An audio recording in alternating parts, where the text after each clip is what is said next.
والا ہے وہ رب ہے، اللہ اسی نے بنائی ہے۔ ایک دلچسپ بات آپ کو بتاؤں، دنیا میں جو لوگ مختلف زمانوں میں ہوئے ہیں جو کہتے ہیں کوئی رب نہیں ہے، آج کل یہ جو رشین انقلاب آیا ہمارے یعنی اسی زمانے میں یہ لوگ ہیں جو کہتے ہیں کوئی خالق نہیں ہے، خود ہی پیدا ہو رہے ہیں خود ہی مر رہے ہیں۔ اور یہ اہل مکہ میں سے بھی ایک گروہ ایسا تھا جو یہی سمجھتے تھے کوئی پیدا کرنے والا نہیں ہے، کہتے تھے وما یہلکنا الا الدہر، یہ جینا مرنا ہمارا خود سے ہو رہا ہے، وہ دہر یہ تھے، کوئی خالق نہیں مانتے تھے۔ تفسیر کثیر میں اس حوالے سے بڑا دلچسپ ایک واقعہ لکھا ہے، یہی امام ابو حنیفہ رحمہ اللہ کی ہم بات کر رہے تھے، کسی فلسفیوں کی کوئی ٹیم ان کے پاس آئی، کہنے لگے جی امام صاحب آپ کا علم کی بڑی شہرت سنی ہے،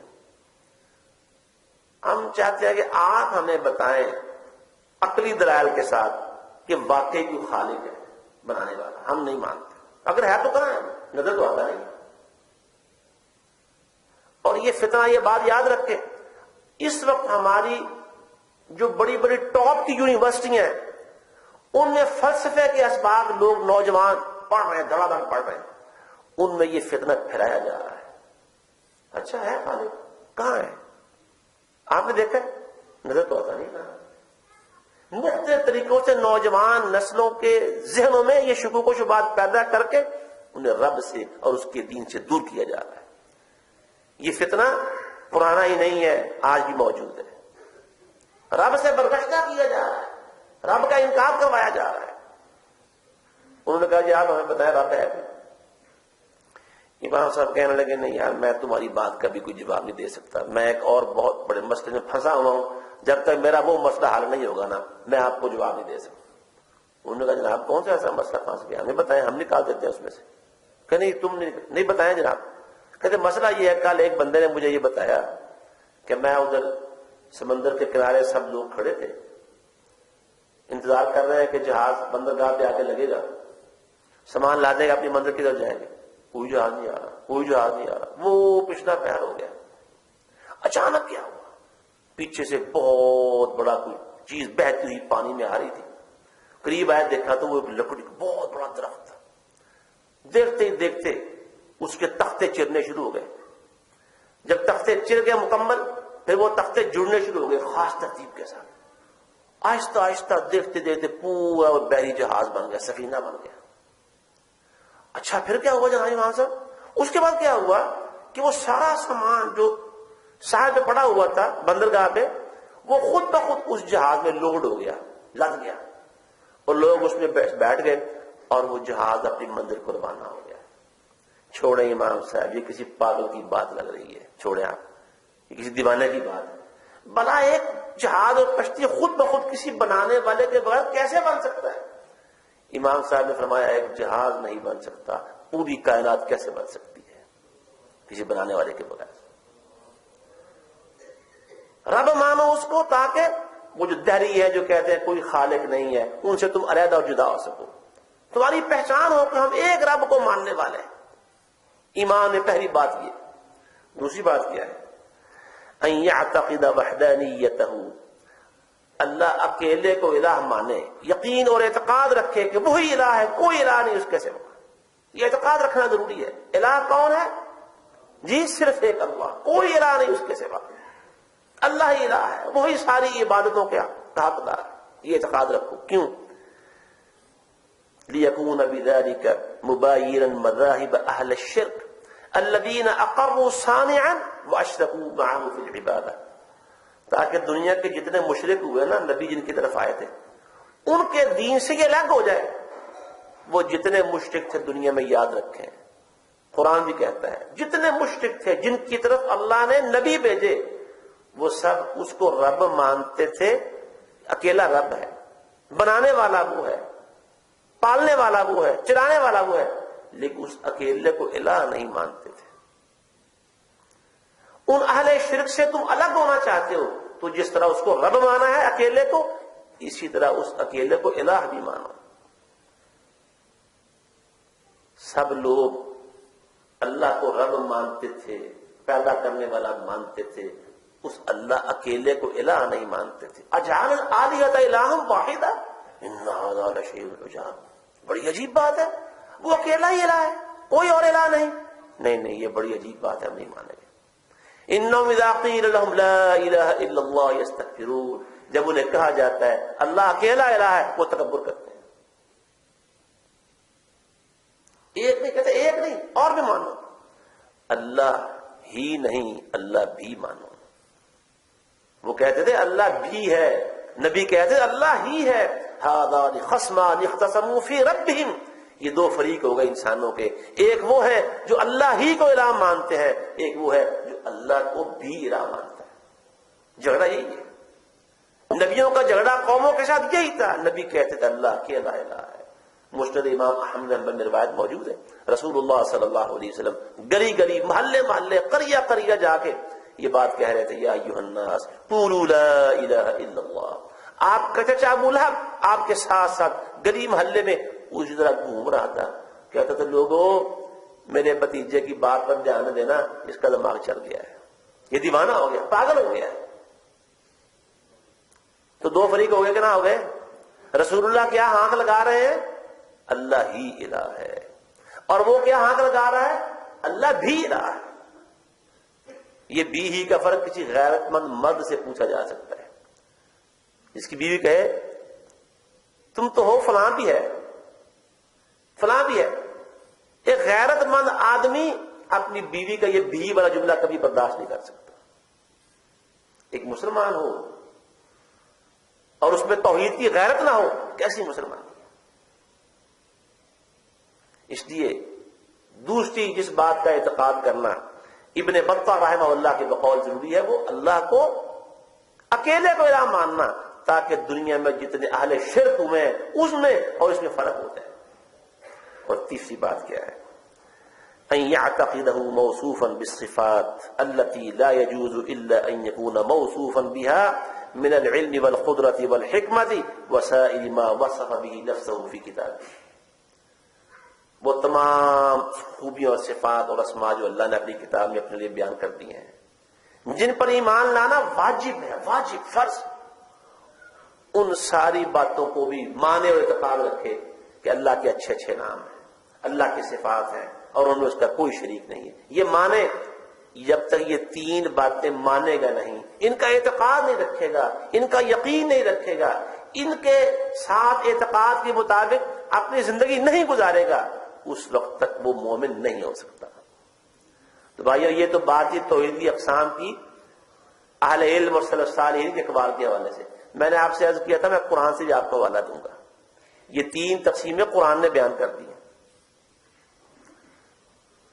نماز میں ایک صورت ایسی ہے صحیح احادیث کے مطابق اس صورت کے بغیر کوئی نماز نہیں ہوتی. وہ کون سی صورت ہے؟ فاتحہ. رسول اللہ صلی اللہ علیہ وسلم نے فرمایا, سیدنا عبادہ بن صامت رضی اللہ تعالیٰ عنہ بیان کرتے ہیں, صحیح بخاری میں حدیث ہے, کہ کوئی نماز کسی شخص کی نہیں جو سورت فاتحہ نماز میں نہیں پڑھتا. لا صلاۃ لمن لم یقرأ بفاتحۃ الکتاب. امام بخاری رحمۃ اللہ علیہ نے اس پر عنوان کیا قائم کیا ہے, امام اور مقتدی اکیلا, امام اور مقتدی اکٹھے ہو گئے نا, یا کوئی منفرد اکیلا, سفر یا حاضر کی نماز, سنتیں فرض یا نفل, کوئی نماز بھی حدیث کے مطابق نہیں ہوتی جب تک اس کی ہر رکعت کے اندر سورہ فاتحہ نہ پڑھی جائے. کتب ستہ اٹھا کے دیکھ لیں, اس کے اٹھا کے دیکھ لیں, رسول اللہ صلی اللہ علیہ وآلہ وسلم کی احادیث بالکل واضح ہے. اب سورہ فاتحہ کیا ہے؟ الحمدللہ رب العالمین. اس میں کون سی بات آ گئی؟ ربوبیت, توحید ربوبیت آ گئی کہ نہیں آ گئی؟ رب العالمین, الرحمن الرحیم, مالک یوم الدین, اس میں اللہ کی صفات آ گئی, توحید الاسماء و صفات. اور آگے کیا ہے؟ ایاک نعبد و ایاک نستعین, یا اللہ تیری ہی بندگی کرتے ہیں اور تجھ ہی سے مدد مانگتے ہیں, نہ تیرے سوا کسی کی بندگی کرتے ہیں نہ تیرے سوا کسی سے مدد مانگتے ہیں. یا اللہ تو ہی ہے جس سے ہم مدد مانگتے ہیں, اپنی مشکلات میں، اپنی مصیبتوں میں، اور یا اللہ تو ہی ہے جس کے سامنے ہماری جبین نیاز سجدے کے اندر گرتی اور جھکتی ہے۔ یہ کیا ہوگی؟ توحید الوہیت ہوگی کہ نہیں ہوگی؟ ہوگی کہ نہیں ہوگی؟ تو یہ تقسیم تو قرآن نے بیان کر دی ہے۔ میں نے شروع میں ایک آیت پڑھی تھی، سورہ مریم کی آیت ہے، رب السماوات والارض وما بینہما، رب ہے آسمانوں کا، زمین کا، اور جو کچھ ان دونوں کے درمیان ہے۔ اس میں کون سی قسم آ گئی جی؟ بولیے نا، تھک گئے لگتا۔ تھکنا چاہیے ویسے آپ کو، سارا دن کام بھی آپ نے کیے ہیں، اب بھی گھنٹہ ہو گیا آپ کو بیٹھے ہوئے، تھکنا چاہیے آپ کو، لیکن مسئلہ حل کر کے جائیں گے سمجھ کے، اور اللہ سے دعا کرتے ہیں یا اللہ یہ مسئلہ ہمیں ہضم کروا دے۔ یہاں ڈاکٹر صاحبان بیٹھے ہیں، جب کھانا ہضم ہو جائے تو جزو بدن بنتا ہے، اس سے انسان کو صحت بھی ملتی ہے اور اس سے بیماریاں بھی دور ہوتی ہیں۔ کیا خیال ہے آپ کا؟ اللہ ہمیں یہ مسئلے ہضم کرنے کی توفیق عطا فرما، تاکہ زندگی کا جز بن جائیں، تاکہ ہماری زندگی میں ہمارے کام آئیں اور آخرت میں ہمارے کام آئیں۔ ایاک نعبد و ایاک نستعین، کون سی توحید بیان ہوئی ہے؟ توحید جی الوہیت، توحید عبادت، توحید الوہیت بیان ہوئی ہے۔ اور رب السماوات والارض وما بینہما میں کون سی توحید ہے؟ ربوبیت بیان ہوئی۔ آگے اللہ فرماتا ہے فاعبدہ واصطبر لعبادتہ، اس کی عبادت کرو اور اسی کی عبادت پہ جمے رہو، اور کسی کی نہیں کرنی۔ عبادت اور بندگی کس کی؟ جو نماز میں کہتے ہیں التحیات للہ والصلوات والطیبات، تمام قولی عبادتیں، ورد وظیفے، تمام بدنی عبادتیں، نماز اور حج وغیرہ، تمام مالی عبادتیں، صدقے خیرات، نذر و نیاز، اور جانوروں کو ذبح کرنا مال خرچ کر کے، یہ سب کس کے لیے؟ ایک اللہ کے لیے۔ فاعبدہ واصطبر لعبادتہ، اس کی عبادت کرو اور اس کی عبادت پہ جمے رہو۔ تو کون سی توحید ہوگی جی؟ جی بولے نا، کون سی توحید ہوگی؟ توحید الوہیت، توحید عبادت۔ آخر میں اللہ فرماتا ہے اس آیت میں هل تعلم له سمیا، کیا تمہیں اس کا کوئی ہم نام اور ہر صفت معلوم ہے؟ کوئی اللہ کے نام جیسا کسی کا نام ہو، اللہ کی صفتوں جیسی کسی کی صفت ہو، تمہیں معلوم ہے؟ نہیں، کوئی نہیں۔ اس میں کون سی توحید آ گئی؟ اسماء و صفات کی توحید آ گئی۔ اللہ کے نام ہیں، اللہ کی صفات ہیں، نہ اس کے نام جیسا کسی کا نام ہے، نہ اس کی صفات جیسی کسی کی صفات ہی ہو سکتی۔ یہ تمام سلف صالحین کا، تمام اہل السنت والجماعہ کا، تمام اہل الحدیث کا، تمام اہل الاثر کا، اور جس کو رسول اللہ صلی اللہ علیہ وسلم نے طائفہ منصورہ قرار دیا اور جسے احادیث میں فرقہ ناجیہ قرار دیا، ان کا عقیدہ یہی رہا ہے۔ توحید کی 3 اقسام ہیں۔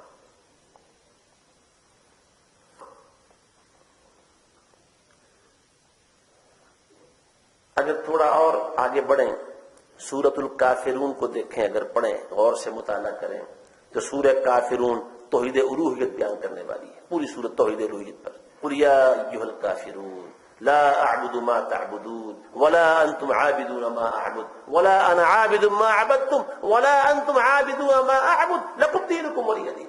اور یہ مشرکوں کے اس مطالبے پر نازل ہوئی تھی۔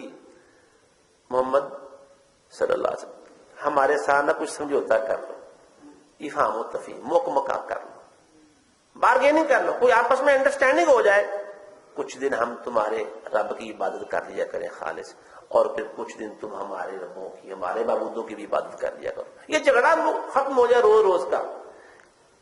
اسے پتہ آج کے زمانے میں کیا کہتا ہے؟ اعتدال پسندی، میانہ روی اختیار کر لو، اعتدال پسندی پہ آ جاؤ ذرا، یہ لڑائی جھگڑے ختم ہو جائیں گے۔ اور سنیں، آج بھی وہی پکار دنیا میں بلند کی جا رہی ہے وحدت ادیان کی شکل میں۔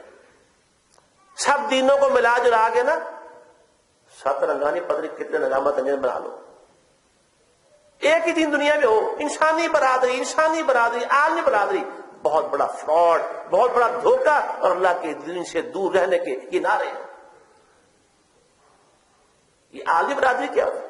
اور ہم یہ اپنا ملک پاکستان جو ہم نے 2 قومی نظریے پر حاصل کیا تھا، جس کی اساس تھی لا الہ الا اللہ، توحید الوہیت تھی،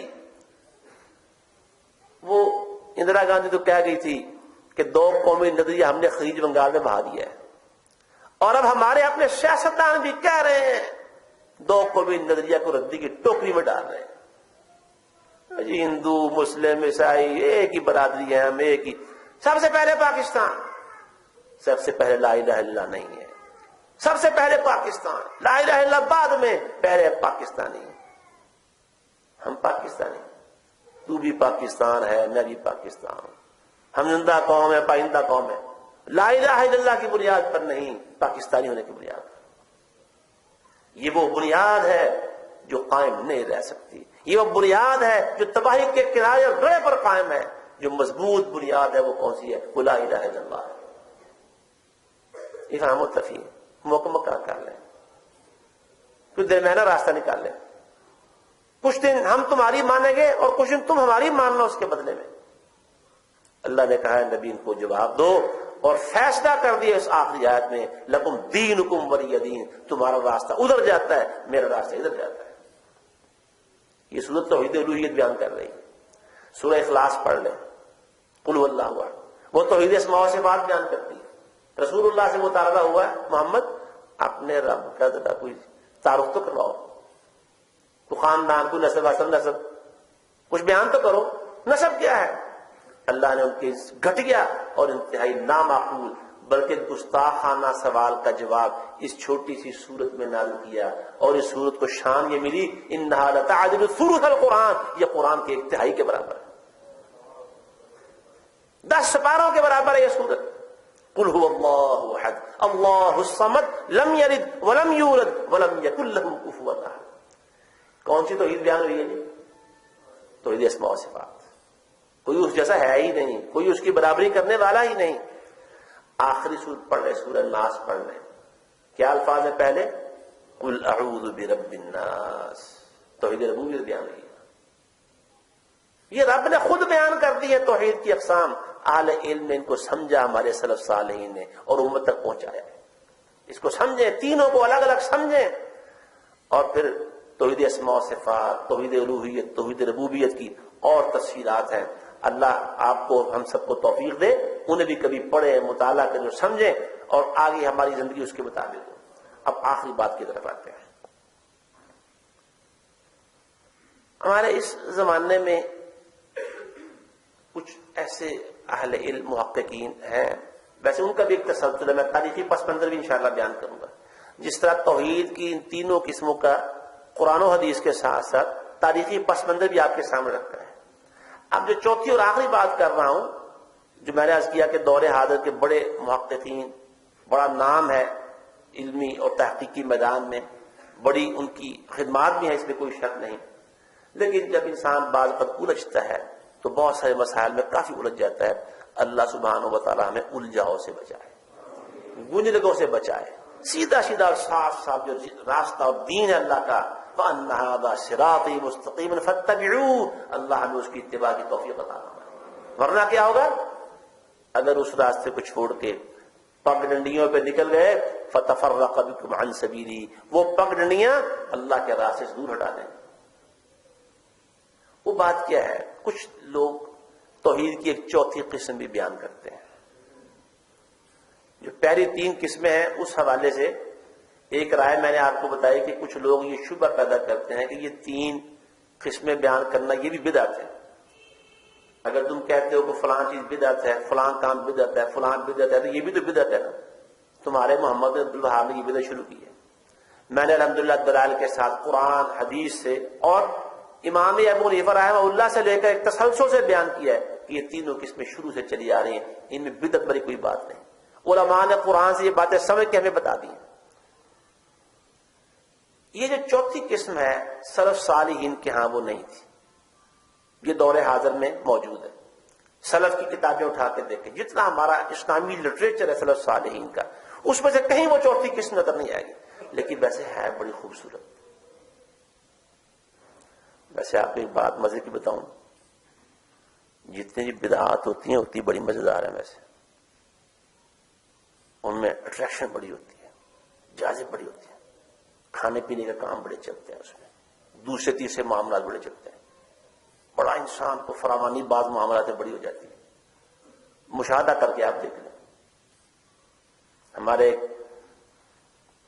اور پھر ہر علاقے کی بدعت الگ ہے.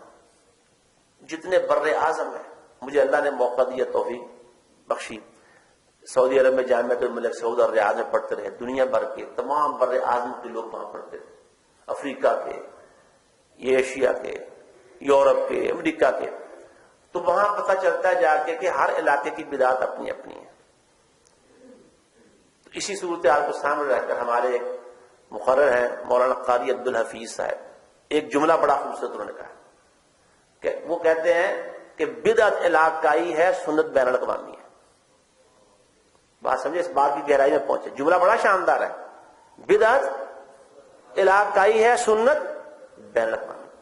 سنت آپ کو ایشیا میں وہی ملے گی، آپ کو یورپ میں وہی ملے گی، آپ کو افریقہ میں وہی ملے گی، آپ کو مشرق بعید میں وہی ملے گی، اور مغرب اقصی میں جا کے بھی سنت آپ کو وہی ملے گی، لیکن بدعات مختلف ہوں گی. میں آج یہ کہہ رہا تھا وہ چوتھی قسم اٹریکٹ بڑا کرتی ہے، بڑے بڑے لوگوں کو اٹریکٹ کیا اس نے. وہ چوتھی قسم اس کو کہتے توحید حاکمیت. توحید حکم سے حاکم. اللہ نے قرآن میں کہا نہیں علیہ اللہ بحکم الحاکمین، اللہ حاکموں میں سے سب سے اچھا حاکم ہے. بالکل صحیح بات ہے، اللہ کا حکم، اللہ کا فیصلہ سب سے اچھا ہے. اللہ تعالیٰ کا حکم، اس کے مقابلے میں کوئی حکم ہو ہی نہیں سکتا. توحید حاکمیت کا مطلب یہ ہے کہ حکم دینے والا، حکم کرنے والا بھی اللہ ہی ہے. سادہ سا مطلب اس کا یہ توحید حاکمیت. حکم کرنا، فیصلہ کرنا، قانون بنانا، یہ کس کا کام ہے؟ اللہ کا. اور بات تو ٹھیک ہے نا، بات تو بالکل ٹھیک ہے نا کہ حاکم کون ہے؟ اللہ تعالیٰ. فیصلہ کرنے والا کون ہے؟ اللہ تعالیٰ. حکم دینے والا کون ہے؟ اس کے سوا کوئی حکم دینے والا ہے نہیں ہے. ویسے اگر قرآن و حدیث پہ مزید غور کر لیں، اللہ تعالیٰ کے حکم کی دو قسمیں ہیں، اور قرآن وہ بیان ہوئے دو قسمیں اللہ کے حکم. یا ایک آیت کے حوالے سے ایک تیسری بھی شک نکل سکتی ہے. دو حکم ہے اللہ کے. ایک حکم ہے تقدیری حکم، حکم تقدیری، تقدیر جو اللہ نے لکھی ہے لوح محفوظ میں جو لکھا ہے، زندگی اور موت کے، صحت اور بیماری کے، مالداری اور فقیری کے فیصلے طرح طرح کے. قرآن میں اللہ نے فرمایا ما اصاب من مصیبت فی الارض ولا فی انفسکم الا فی کتاب من قبل ان نبرأها ان ذلک علی اللہ یسیر. جتنے بھی تمہاری زندگی کے زمین بھر کے معاملات ہیں، زمین میں پیدا ہونے سے پہلے پہلے ہم نے اپنے پاس ایک کتاب میں لکھے ہوئے ہیں، اور اللہ ایسا کر سکتا ہے. ایک یہ حکم ہے اللہ کا، اس کو حکم تقدیری کہتے ہیں. کیا کہتے ہیں؟ حکم تقدیری. دوسرا اللہ کا حکم ہے حکم تشریعی، حکم شرعی. اللہ حکم دیتا ہے یہ کھاؤ، یہ نہ کھاؤ، ماں باپ کا ادب و احترام کرو، اولادوں میں انصاف کرو، بیویوں کا خیال رکھو، یتیموں کے مال نہ کھاؤ، شرک نہ کرو، کسی کا مال نہ حق نہ ناجائز طریقے سے نہ کھاؤ، جھوٹ نہ بولو، غیبت نہ کرو، جاسوسی نہ کرو، بدگمانی نہ کرو. یہ اللہ کے جتنے، یہ کیا ہے؟ احکام ہے، احکام شریعت. انہیں کیا کہتے ہیں؟ کیا کہتے ہیں؟ یہ حکم شرعی ہو گیا. ایک حکم ہو گیا حکم تقدیری، اور ایک حکم ہو گیا حکم شرعی. ویسے ہمیں اللہ تعالیٰ نے حکم شرعی کا پابند بنایا ہے، قرآن نازل کیا ہے، سنت بھیجی ہے. حکم شرعی کے پابند ہے، حکم تقدیری کے پابند وہ تو اللہ تعالیٰ کے پاس معاملہ ہے، اس کا حکم کیا ہے. یہ دو حکم ہے. قرآن مجید میں 4 مقامات پر کوئی 7 آیات ہیں جن میں اللہ نے حکم کی نسبت اپنی ذات کی طرف کی ہے. 4 مقامات پر کتنی آیات ہیں؟ 7 آیات ہیں جن میں حکم کی نسبت اللہ نے اپنی ذات کی طرف کی ہے. سورہ مائدہ میں ایک آیت ہے، اس میں حکم تشریعی مراد ہے، حکم شرعی کہ فیصلہ کرنا. اللہ رب العزت کا نام ہے. تورات کی بات کرتے ہوئے اللہ نے فرمایا انا انزلنا التوراۃ فیہا ھدی ونور یحکم بہا النبیون الذین اسلموا للذین ھادوا. اس میں اللہ نے فرمایا کہ فیہا حکم اللہ، اس کتاب میں اللہ کا حکم ہے. تو وہاں اللہ کے حکم سے مراد کیا ہے؟ حکم شرعی مراد ہے. اور باقی مقامات پر بعض پر حکم شرعی ہے، بعض حکم تقدیری ہے. سورہ یوسف پڑھے نا آپ، اگر وہاں 2 دفعہ اللہ نے کا ارشاد ہے کہ ان الحکم الا للہ. ایک دفعہ حضرت یوسف نے، وہ آپ کو یاد ہے جیل میں 2 بندے خواب پوچھنے آئے تھے، تو انہوں نے کہا خواب کی تعبیر بتاتا ہوں، پہلے میری بات سن لو. تو کیا بات سنائی تھی انہیں؟ توحید کی بات سنائی، شرک کے بارے میں آگاہ کیا. اور ان سے باتیں کرتے کرتے کہتے ہیں ان الحکم الا للہ، حکم کرنا، قانون بنانا، شرعی فیصلے کرنا یہ اللہ کا کام ہے. ان الحکم الا للہ امر اللہ تعبدوا الا اياه، اللہ نے حکم دیا ہے کہ عبادت صرف اس کی ہونی چاہیے. بعد کے جملے نے وضاحت کر دی یہاں حکم سے مراد حکم شرعی ہے.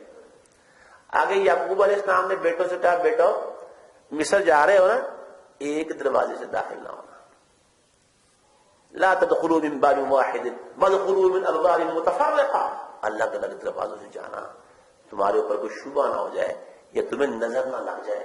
سارے اکٹھے ہو نا، خوبصورت ہے، پڑھیل جوان ہے، نظر بد بھی لگ سکتی ہے، شبہ میں کہیں سارے کے سارے اندر ہو جاؤ گے تو سارا معاملہ ٹھپ ہو جائے گا. الگ الگ دروازوں سے جانا. اللہ نے فرمایا کہ یوسف نے جب یہ بات کہی نا تو کہنے لگے دیکھو بھی میں تمہیں اللہ کی تقدیر سے نہیں بچا سکتا. یہ جو تمہیں کہا ہے کہ ان الگ الگ راستوں سے جانا، میں اللہ کی تقدیر سے تمہارے کام نہیں آ سکتا. ان الحکم الا للہ، حکم سارے اللہ کے ہیں. یہاں حکم سے مراد کیا سمجھ میں آ رہا ہے؟ تقدیری حکم. اللہ کی تقدیر غالب ہے، میری تدبیر تمہیں اللہ کی تقدیر سے نہیں بچا سکتی. یہاں بھی حکم کا لفظ آ گیا.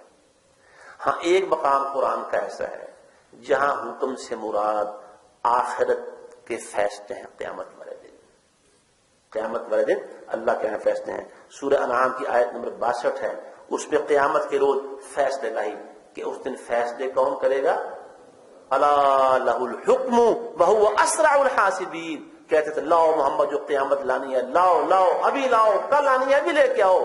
فرمایا یہ قیامت لانا میرے بس میں نہیں ہے. ان الحکم الا للہ الا لہ الحکم، سارے کے سارے فیصلے اللہ کے ہاتھ میں ہیں.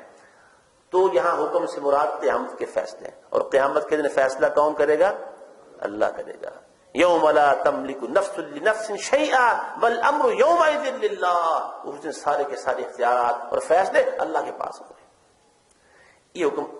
تو یہاں سے بعض آیتوں سے کچھ لوگوں نے توحید حاکمیت نکالی ہے کہ حاکم صرف اللہ ہے. اور یہ توحید حاکمیت کا نعرہ قرآنی آیتوں کی روشنی میں سب سے پہلے جس قوم نے لگایا میں آپ کو بتاؤں. سب سے پہلے وہ کہتے تھے حکومت صرف، کہتے تھے اس کے معنی حکومت صرف اللہ کی ہے. حکومت کس کی ہے؟ صرف اور صرف اللہ کی. اللہ کے سوا کسی کی حکومت نہیں. سیدنا علی المرتضیٰ رضی اللہ تعالیٰ عنہ کی وہ خلافت جس کے خلافت شرعی ہونے پر اور جن کے خلیفہ رابع ہونے پر رسول اللہ صلی اللہ علیہ وسلم کی مہر ہے، خلیفہ راشد ہونے پر رسول اللہ کی مہر ہے، ان کے خلاف ایک قوم نے بغاوت کا علم بلند کر دیا جن کو خارجی کہا جاتا ہے. سب سے پہلے توحید حاکمیت کا نعرہ انہوں نے لگایا تھا. وہ کہتے تھے ان الحکم الا للہ، ان الحکم الا، ہم اس حاکم کو حاکم مانتے نہیں، حاکم تو اللہ ہے. حاکم کون ہے؟ حاکم تو اللہ ہے. اور تفسیریں اٹھا کے دیکھیں، آج کے زمانے کی کئی تفسیریں ایسی ہیں ان میں بھی مفسروں نے لکھا ہے کہ آج کے زمانے تک مختلف لوگ یہ سیاسی حکومتیں ہوتی ہیں نا، یہ سیاسی حکومتیں ان کے خلاف بغاوت کا علم بلند کرتے ہیں قرآن کی ان آیتوں کو بنیاد بنا کر حکومتوں کے خلاف. جبکہ میں اختصار سے بتاؤں، امام احمد بن حنبل رحمہ اللہ، امام مالک رحمہ اللہ، امام شافعی رحمہ اللہ اپنے اپنے زمانوں میں حکمرانوں کی طرف سے مختلف فتنوں کا شکار ہوئے. ان کے متبعین بہت زیادہ تھے، ان کے پیروکار بہت زیادہ تھے، اور ان کے تلامذہ بہت زیادہ تھے، ان کے ابروؤں کے اشارے پر مر مٹنے والے بہت زیادہ تھے. لیکن انہوں نے اپنے تعلقات کو، اپنے شاگردوں کو، اپنے اثر و رسوخ کو حکومت کے خلاف استعمال نہیں کیا. ان سیاسی حکومتوں کے خلاف استعمال نہیں کیا. حکومتوں سے، سیاسی معاملات سے بھی الگ رہے اور اپنے اثر و رسوخ کو قرآن کی آیتوں کو بنیاد بنا کر عالم میں بغاوت بلند نہیں کیا. آج جو ایک روح پھونکی جا رہی ہے پوری دنیا میں مسلمانوں کے بعض طبقوں کے اندر، مختلف علاقوں میں مسلمانوں میں بے امنی اور بے چینی پیدا کرنے کے لیے اور مسلمانوں میں خانہ جنگی کا ماحول پیدا کرنے کے لیے، اس کی بنیاد یہی توحید حاکمیت ہے. کہتے ہیں ہم کو نہیں مانتے، یہ غیر اسلامی حکومتیں ہیں، کافر حکومتیں ہیں، بغاوت کرو ان کے خلاف. کفار کی حکومتیں ہیں، بغاوت کرو. یہ کفار کی اعلیٰ کار ہے، منافقین ہے، اور اس کے لیے طرح طرح سے بہانے گھڑ کے لاتے ہیں. یاد رکھیے یہ جو فکر و سوچ ہے اس کی بنیاد وہی جو خارجیوں نے حضرت علی رضی اللہ تعالیٰ عنہ کے خلاف دلیل کہاں سے لی تھی؟ بتائیے دلیل کہاں سے لی تھی؟ قرآن سے. اللہ نے سچ فرمایا ہے یضل بہ کثیر ویہدی بہ کثیرا. یہ قرآن ایسی کتاب ہے اللہ بعض لوگوں کو اس کے ذریعے ہدایت دیتا ہے اور بعض لوگوں کو اس کے لیے گمراہ کر دیتا ہے. اس کے وما یضل بہ الا الفاسقین. اللہ گمراہ فاسقوں کرتا ہے جن کی زمینیں صاف ہوتی ہیں, جن کے دل پاک ہوتے ہیں, جو فسق و فجور سے بچنے کی کوشش کرتے ہیں. اللہ انہیں گمراہ نہیں کرتا, اللہ انہیں تو ہدایت ہی دیتا ہے. تو یہ چوتھی قسم آج مختلف رنگوں اور مختلف شکلوں میں ہمارے ہاں اسے گسیڑنے کی, ہمارے دلوں میں ڈال ڈال کے ہمارے نوجوانوں کو تباہ کرنے کی, جو ہماری کریم ہے. نوجوان قوموں کے لیے ریڑھ کی ہڈی ہوتے ہیں. ان نوجوانوں کو تباہ کیا جا رہا ہے, غارت کیا جا رہا ہے, ان کی صلاحیتیں برباد کی جا رہی ہیں. اس میں آ کر انہیں حکومتوں کے خلاف کھڑا کر کے حکومتوں کے خلاف کھڑے ہو جاؤ, بغاوت کرو. ہم تمہاری حکومت مانتے ہی نہیں ہیں. اور آپ اگر تھوڑا سا مطالعہ کرتے ہوں حالات کا, سیاسی تجزیہ اخباروں میں پوری دنیا کی خبریں پڑھتے ہوں, تو ہر جگہ یہ مصیبتیں کھڑی کی گئی ہیں. اس وقت اسی بات کو دشمن ہمارے خلاف ہماری کمزوری سمجھ کے استعمال کر رہا ہے. ضرورت اس بات کی ہے کہ توحید کی بنیاد پر ایک تو سب لوگ متحد ہونے کی کوشش کریں, اور دوسرا اس کے علاوہ جو سیاسی خلفشار ہے, انتشار ہے, اور اس میں نعرے بڑے اچھے اچھے ہیں. قرآن کی آیتیں پڑھتے جی فیصلہ صحیح نہیں کیا, جی قرآن میں آیا نا وَمَن لَّمْ يَحْكُم بِمَا أَنزَلَ اللَّهُ فَأُولَٰئِكَ هُمُ الْكَافِرُونَ. جو اللہ کے حکم کے خلاف فیصلہ کرتا ہے وہ کافر ہے. کافر ہے, سارے کے سب کافر ہیں. جج بھی کافر, سربراہ بھی کافر, وزیر اعظم بھی کافر, فوجیں بھی کافر, سب کافر ہیں. مسلمان کون ہے؟ میں اور میرا طبقہ. مسلمان کون ہے؟ میں اور میرا ٹولہ, میری جماعت مسلمان. یہ بڑی خطرناک فکر ہے, یاد رکھیے. یہ بنیاد اس کی توحید کی وہی چوتھی قسم ہے. اس کی تفصیل کا موقع نہیں, میں بات کو ختم کر رہا ہوں. یہ جو بات ہے توحید حاکمیت والی, توحید حاکمیت چوتھی قسم بنائی گئی ہے. ویسے اگر دیکھا جائے تھوڑا تو میں نے پہلے بھی عرض کیا کہ نعرہ بڑا خوبصورت ہے اور بعض حوالوں سے صحیح بھی ہے. یہ چوتھی قسم بنانے کی الگ کر کے جب اس کو نمایاں کیا جاتا ہے, اس کا نتیجہ وہی نکلتا ہے جو میں نے آپ کو بتایا, جو خوارج پیدا ہوتے ہیں, فتنہ فساد پیدا کرنے والے پیدا ہوتے ہیں. ہاں ویسے یہ توحید ہے. میں نے عرض کیا حکم کے ایک معنی ہے حکم تقدیری, تقدیر کے حکم. جب اللہ کو رب مان لیں گے تو تقدیری فیصلے اس کے تحت آ جائیں گے کہ نہیں آ جائیں گے؟ رب ہے نا, مالک ہے, فیصلہ کرنے والا ہے, تو تقدیر میں فیصلے کیے ہیں کہ نہیں کیے؟ فیصلہ کرتا ہے کہ نہیں کرتا؟ وہ جو حاکمیت کے معنی فیصلے کرنے کے ہیں وہ توحید ربوبیت میں موجود ہے, اور جہاں حاکمیت کے معنی شرعی فیصلے اور قانون بنانے کے ہیں وہ توحید الوہیت میں موجود ہے. میں نے توحید الوہیت کے حوالے سے بات عرض کی تھی. جب انسان اللہ کو الہ مانتا ہے اس کا مطلب یہ ہے میری زندگی پہ کس کے حکموں کے پیرے ہوں گے؟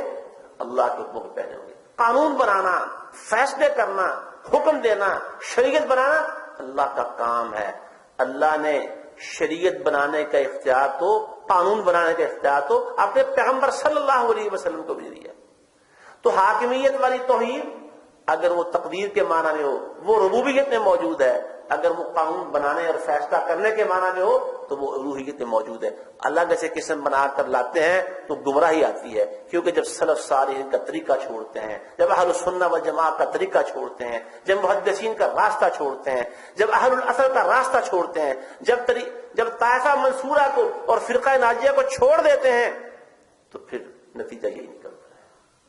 اللہ ہمیں موضوع تو یہ تھا کہ عقیدہ توحید اور رسالت میں سلف کا منہج کیا ہے. رسالت کے بارے میں بات نہیں ہو سکی, اسی پر اکتفا کرتے ہیں. دعا ہے کہ اللہ میرے اور آپ کے سینے کتاب و سنت کے نور سے منور فرما دے, قرآن و حدیث کو ہماری بیماریوں کی شفا بنا دے, قرآن و حدیث کو ہماری روحوں, ہمارے دلوں اور دماغوں کی غذا بنا دے.